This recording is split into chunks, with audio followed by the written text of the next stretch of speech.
जहाँ पे एक बंगलो है जिसका नाम है एबे बंगलो। वहाँ पे एक कपल रहा करता था। उस कपल ने अपना वो घर एक हॉस्पिटल के लिए दे दिया और उस हॉस्पिटल में लोगों का फ्री में ट्रीटमेंट किया जाता था। ऐसा कहते हैं कि वो हॉस्पिटल बहुत अच्छे तरीके से चल रहा था, लेकिन फिर कुछ समय बाद वहाँ पे एक ब्रिटिश डॉक्टर आया जिसका नाम था डॉक्टर मॉरिस।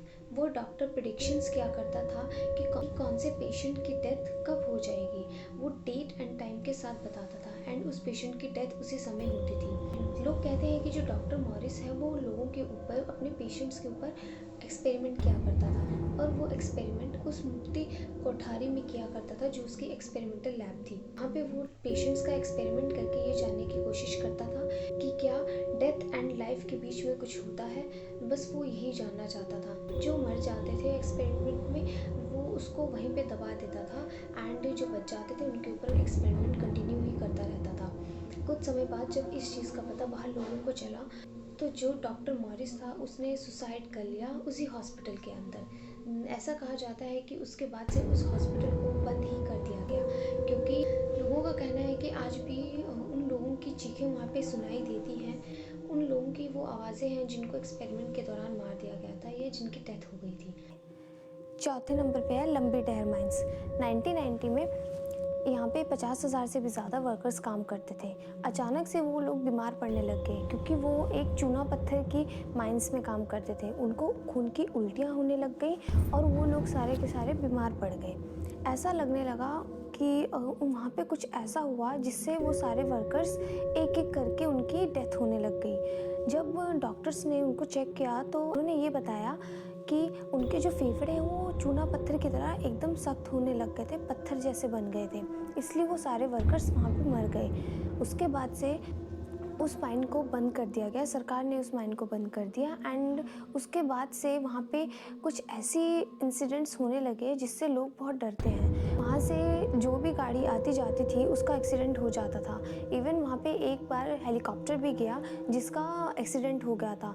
तो लोगों का कहना ये था कि वो एक हॉन्टेड प्लेस है जहाँ पे आने जाने से कुछ ना कुछ अजीब हो ही जाता है। तीसरे नंबर पे है मलिंगर मेंशन। इस मेंशन में एक ब्रिटिशर रहता था जिसका नाम था कैप्टन यंग। फ्रीडम के बाद जब सारे ब्रिटिशर्स को वापस जाने के लिए बोला गया तब ये कैप्टन यंग वापस नहीं गया, क्योंकि उसको ये अपनी हवेली बहुत प्यारी थी। ये वापस अपनी हवेली में गया और उसके बाद से इसको कभी भी बाहर नहीं देखा गया, क्योंकि उसने वहीं पे अंदर सुसाइड कर लिया था। उसके बाद से इस हवेली को बंद कर दिया गया। लोगों का कहना है कि उसके बाद से वहाँ पे बहुत ऐसी नेगेटिव चीज़ों को देखा गया जो कि बहुत हॉन्टेड होती थी। रात के टाइम पे कई बार लोगों ने कैप्टन यंग को घोड़े की सवारी करते हुए देखा है। हवेली से बाहर निकलते हुए, अंदर जाते हुए, उसकी देखभाल करते हुए लोगों को वो महसूस हुए हैं। वहाँ पे बहुत सारी ऐसी नेगेटिव चीज़ें उनको महसूस होती थी। वो जगह आज बहुत शांत है, लेकिन वो हॉन्टेड जगहों में से एक मानी जाती है। दूसरे नंबर पे है परी टिब्बा।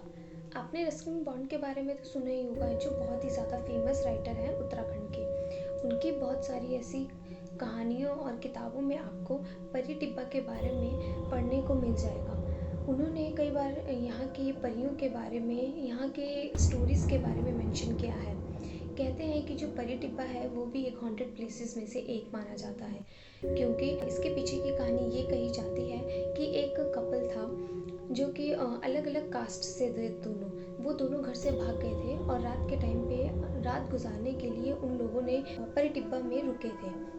ऐसा कहते हैं कि उस टाइम रात के टाइम पे लाइटनिंग स्ट्राइक्स की वजह से उन दोनों की वहीं पे मौत हो गई थी और कुछ दिनों के बाद गांव वालों ने उन दोनों की बॉडीज़ को वहाँ पे ढूंढा था।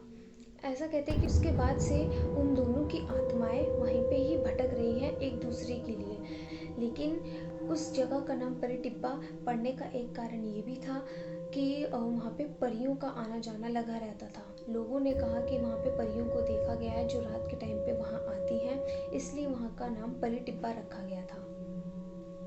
पहले नंबर पे है सेवॉय होटल। 121 रूम्स वाला होटल बहुत ही हॉन्टेड माना जाता है। इसके पीछे की कहानी बताई जाती है कि यहाँ पे एक ब्रिटिश औरत की मौत हो गई थी और उस ब्रिटिश औरत का जिस डॉक्टर ने पोस्टमार्टम किया था उसकी भी मौत हो गई थी एंड उसी ब्रिटिश औरत की पेंटिंग जिस पेंटर ने बनाई थी उसकी भी मौत हो गई थी। ये तीनों जो डेथ थी ये बहुत मिस्टीरियस थी क्योंकि इसमें एक कॉमन लिंक ये था कि इन तीनों की बॉडीज़ के पास में एक ऐसा पाउडर मिला था जिसकी पहचान नहीं हो पाई कि वो क्या था या क्यों वहाँ पे मिला था।